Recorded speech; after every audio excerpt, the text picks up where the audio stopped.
పదపదమనుచు కింకరులు పాసములాగడి వేళ, లబలబమనుచు బంధువులు బయట పెట్టడి వేళ, ఆలు బిడ్డలు అన్నదమ్ములిక మరి లేడని మీద పడి రోధించడి వేళ, సాధ్యమగున హరినామ స్మరణ మీ నోట పల్క.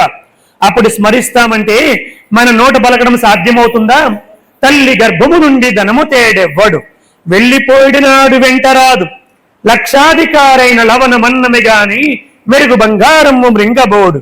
విత్తమార్జన చేసి విర్రవీగుటే కాని కూడబెట్టిన సొమ్ము కుడువబోడు. పొందుగా మరుగైన భూమి లోపల పెట్టి దాన ధర్మము లేక దాచి దాచి దాచి తొడుకు దొంగలకిత్తురో దొరల కవును. తేనె జుంటీగలియవా తిరువరులకు బోసన వికాస శ్రీధర్మపుర నివాస దుష్ట సంహార నరసింహ దురిత దూర అంటాడు నరసింహ శతకకర్త.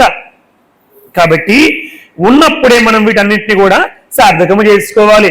భగవంతుడి యొక్క నామస్మరణతో పాటు భగవంతుడి యొక్క సేవను కూడా చేయాలి. కలియుగంలో నామస్మరణ సేవ.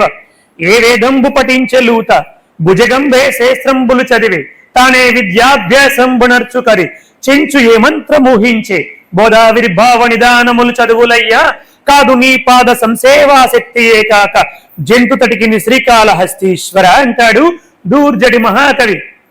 ఆ యొక్క సాలిపురుగుకు గాని ఆ యొక్క పాముకు గాని శ్రీకాళహస్తి చరిత్ర మాట.